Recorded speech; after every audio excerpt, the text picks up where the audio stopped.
My name is Cain. I'm with Metal Messiah Radio. This is Off the Rack. I'm here with Greg from Teloch Vovin. We're going to ask a couple questions, see what's up with him, how things have been rolling. Say hi, Greg. Hello, everyone. Hey, so most of you probably have not heard, but Greg is the frontman, the brains, the brawn, and all of the fiery spirit behind Teloch Vovin. Very powerful black metal band from New York. If you could, Greg, just tell us a little bit about Teloch Vovin. How did it come about? What brought you here? Well, it was kind of last band that I was in fell apart, and I wanted to do something more with an occult base, which is the focus of my life, which they didn't want to do. So just basically gathered a few people, like-minded individuals, and, started a band and hit it off for doing this madness. Sounds absolutely perfect. So this isn't your first kind of exploration of metal in general, of the extreme side of things. You've played in bands before? Yeah, I've played in bands before. I mean, I did another band for quite a while, since I was probably in my early 20s, up until, I think I was probably 31 or something like that, and then that fell apart. Took a little time off to practice my instrument, get a little bit better, and started working on some new material and some material that was left over from the other band that I wanted to use, and then like I said, gathered a few people that kind of had the same mindset. Some of them follow the same occult passion, and some of them, like our drummer, who's not of the practice, but he's got the same sort of misanthropic mindset as the rest of us in the band. And just been working on this for a while now. We wanted to build things up before really, releasing an album, or it seems everybody wants to just jump into doing an album. But we wanted to kind of have things in place and, really ready to, to kick ass instead of just putting out something mediocre. So, we've just been building it up, practicing for a while, and getting all the puzzle pieces into order, so to say. Yeah, it seems like it's been a time, but at least from what I've heard from the upcoming split and from what you've been releasing lately, and little snippets that I've heard here and there, it's sounding really good. And of course, the live shows are phenomenal. So obviously, you got something going for you. Thank you very much. It's been an honor to share the stage with you guys, and all the bands that we've played with.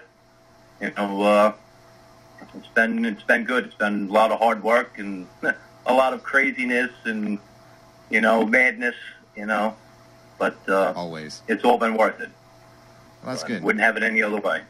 Yeah, continually building upon the past and building something new. So that said, we do have a split coming up, as some of the audience does know. Take us through a little bit about your approach on this split. I guess you could say this collaboration means to you, and specifically what you're putting in towards your side of it. Well, as you would know, I mean, we've wanted to do, a split with you guys for a while. I've gotten to know you guys, and we like to work with people that we respect and, people that share a similar mindset. So that's one of the reasons that we really wanted to, to do a split with you guys. Grave Gnosis is a phenomenal band. For anybody who hasn't heard them, you should definitely check them out. They're one of the best in the United States black metal scene today. Oh. So we're honored to be doing a split with you guys.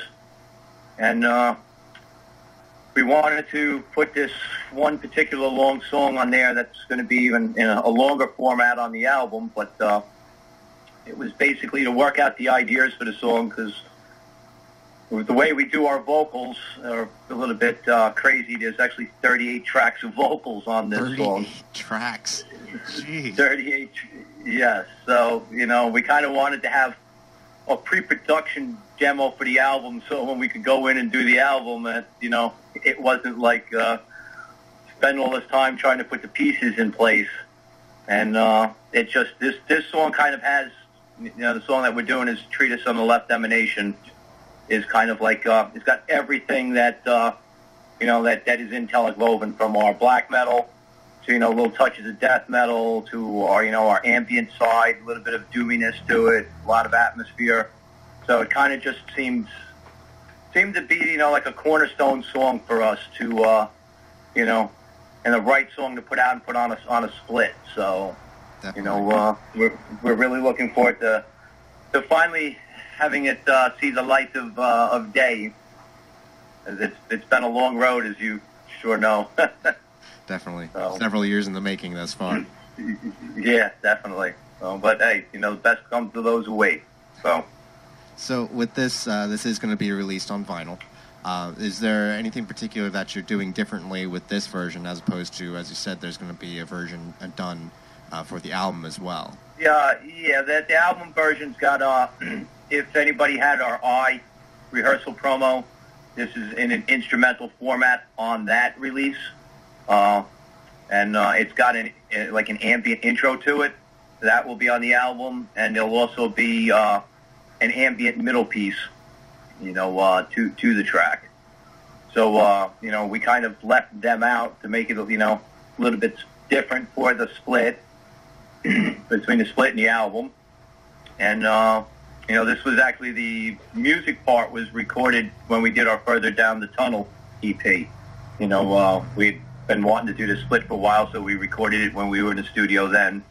And, we've had a lot of issues. As you know, we had a vocalist who was a big part of the band actually kind of lose his way and end up out of the band through not such good circumstances. So we re-recorded his vocals. We didn't want him to have anything to do with it after the manner in which he left the band and conducted himself. So we re-recorded all the vocals with our bassist has stepped up. We used to be a two-vocal band.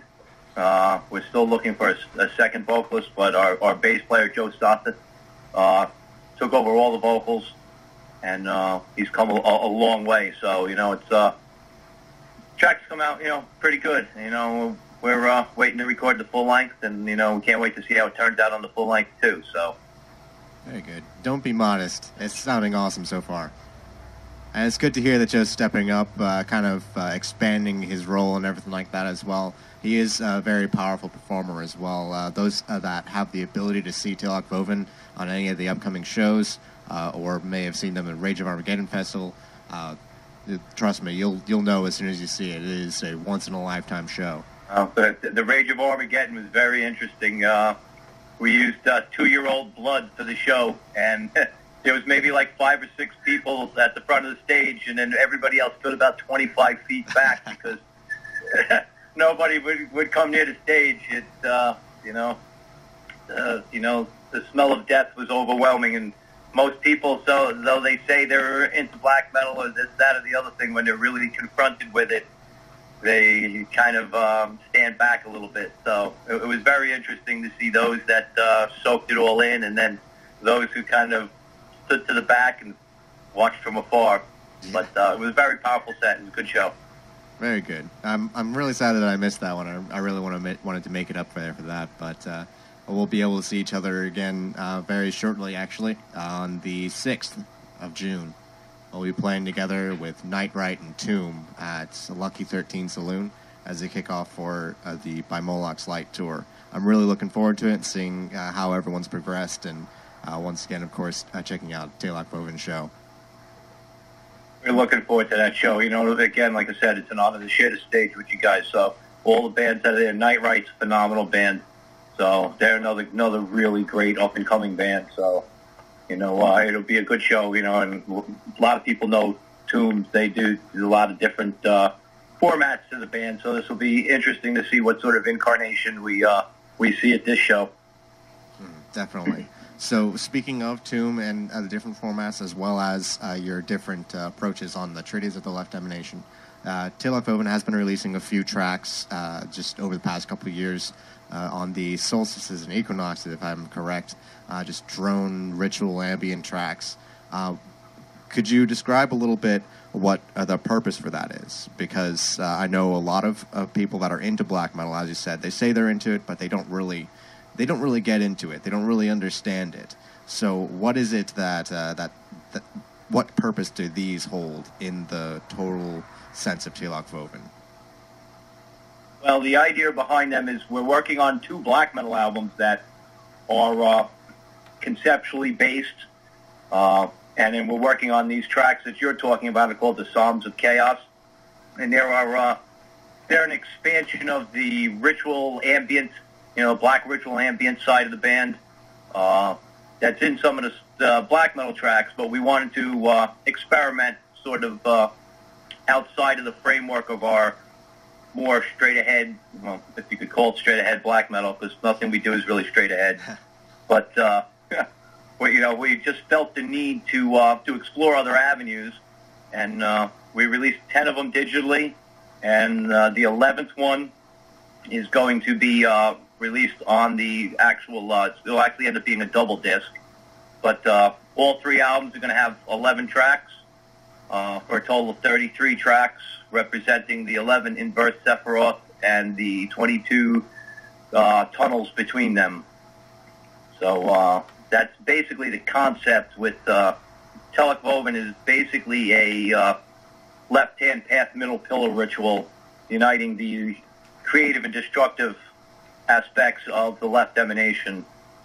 So we decided to explore the ritual ambient side a little bit more, and we like to do things a little bit different, and that's how that come about. Just the desire to put some stuff out while we were working on the full lengths, and get our name out a little bit more, and then eventually we'll release them on a full release.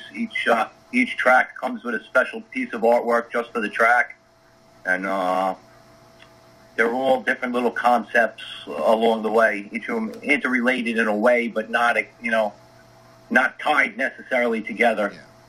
But we really just wanted to explore that, the black ritual ambient side of the band, and further the sonic magic of the project that we're working on. Very cool. So would you say that this has a different process of creation than your general black metal or black death metal musical stuff that you create? Definitely. Definitely. The ambient pieces, most of the music, or the ambient ritual ambient parts, are created by our drummer, and then him and I have I've done most of the lyrics. He did the lyrics for one track. Whereas when we work on the black metal tracks, the first album is basically mostly material that I've written. We've arranged together. Our bass player, vocalist, is actually a classically trained guitar player. He's just on bass because we can't find anybody crazy enough to join us on bass who can actually play what he plays. So hence the fact he's on bass and vocals instead of guitar. And he's the person I can go to with all my ideas that I'm not really musically trained. It's the music is more channeled through me. I'm just more of a channel, a conduit for it, and I bring him some of these crazy ideas and go, I want to use the bells here. We have a tubular bell set up that is actually played on stage for anybody who's seen us. So when you hear them in the Treatise track, they're actually played live. Like I brought him, I hear this here, and he's, was able to, work with me to figure the part out, or I can bring him all my crazy ideas, and, like the bass part and Treatise in the middle of the song. I'm hearing this, and I played it for him on guitar, and he's like, yeah, it's polyrhythmic, and it's this. I'm like, yeah, okay, how do we make it work? And he helps me fit all this, basically the chaos that's flowing through me into the musical format. And me, him, and the drummer, arrange everything when it comes to the music. On the second album, there'll be more music from the, from Joe Soth and the other, the drummer and stuff like that. They're just helping me get this first album, my vision for the first album finished, and we're working from there. We've already got some tracks for the second album in the works. The 2 black metal albums will actually, when you listen to them together, it'll almost be like watching a movie. The intro to the first album is actually the outro to the second album. The outro to the first album is actually the intro to the second album. So if you were to listen to them either digitally or the CDs together, they'll flow right from beginning all the way to end. One overarching theme, everything connected. That's very cool. It does remind me of Andrew Chumley's actually ideas of the 11 and how they reverse over each other to create the 22. And that's something. Well, that's the whole, basically the mindset or the viewpoint, philosophical, ritualistic viewpoint behind the whole project. And though the tracks aren't necessarily about the tunnels themselves or the Sephiroth themselves, inverse Sephiroth themselves, the whole idea behind it is related to that and connecting all these interconnected energies that are part of a larger picture, but each have their own sort of facet or their own sort of face, and uniting them all together into one, like you said, overarching totality. Very cool. That's very interesting. I'm definitely looking forward to hearing everything once it's released. Now, with that said, you have played a few shows, played a few festivals and things like that. And, of course, now you do, as you're saying, you have a couple albums in the works, hopefully getting released pretty soon. I'm really looking forward to those. Now, is there any plan to take Teloch Vovin out of the area, start touring around a little bit, play any festivals outside of your area, or is this going to be a kind of black metal recluse type thing? Well, we'll have to see. A lot of it is none of us in the band are younger. We're all in our 40s. So, mundane life sort of interferes in a lot of things. And, we fund all of this ourselves. Hopefully, once we get the album recorded, which we're actually recording Memorial Day weekend. And after Memorial Day weekend, we got a few things to finish up. And then we're going to shop it around. We do everything ourselves, all the artwork, layouts, music, production, everything. Joe Soft, our bass player, who actually does editing, live sound, production. That's what he does for a living. So, everything about the band is done by the band. Everything from the layouts to lyrics, music, recording, editing, everything. We're kind of we're a hands-on band where we really don't like to include other people in it, but we're not opposed to playing shows out. We have played a few shows outside the area. We'd like to play more, but it kind of depends on the opportunities that arise. I do hope that after the second album is released, I would like to do some touring, and then we'd like to release a DVD that's, sort of a conceptual DVD that, would have all the tracks played live and, can kind of go, a little bit more into depth with sort of the philosophy and theology behind the band. So, after we get the two albums, the two black metal albums done and released and get our name out there a little bit more, we do hope to go strike out and play some shows. Personally, I'd love to play South America and, over in Europe and stuff like that. But it really comes down to what's feasible and what we can manage with the rest of our lives. But the music, the creation is the most important thing about it. But I'm not one of these people who feel that black metal shouldn't be played live. I think that there's a different side to creating it, recording it, and then when you play it live, you're like actualizing the energies behind the music, the art form itself, and bringing it into another form of physical presentation. So after we get the two albums done, I do hope we can tour. So I hope we see you down here. Yeah, definitely. I hope to make it down your way. And I'd like to get all over the place, but a lot of it comes down to, we've had some offers and, some, friends of ours who wanted to bring us around, but it really comes down to being, financially feasible, especially with, as you played with the rather large stage setup that we have. Yeah. Where it's kind of, it's not something you can just, pack on a plane and fly into town for one show and just, Yeah, ain't kidding. And so, big sticker on the back, scythes, and fire, and dead things. blood, fire, death. You know, I mean, that says it all. We have one thing with the band: if there's no blood, there's no show. So, which is at times made it hard for us because we can barely play shows on Long Island where we live because most of the local clubs or places to play shows, like, there's no way you're doing that here. Yeah. We like what you do, but there's no way you're doing that here. The health department will close us down. Yeah, we face similar issues. Yeah, but it's the nature of the beast, and it's what is necessary. We did one show without the blood, and I personally feel that there is something that is guiding this band, and it let us know that not using the blood was not acceptable. And, that show was complete madness. It was just fire alarms going off and, doing our set and, electronic problems and just all sorts of, craziness that just kind of pointed out to me directly that there's a way to do this and a way not to do it. So it either gets done right and it gets done in the spirit that is necessary and needed for what we're doing, or it doesn't get done at all. Definitely. Damn straight. What you do takes a lot of dedication, and I really look up to you for doing this, and it's an inspiration for certain. Now, we don't really have too much more time, so thank you. This has been extremely enlightening. Now, you've chosen a song for us to play. Would you do the honors of introducing it for everyone?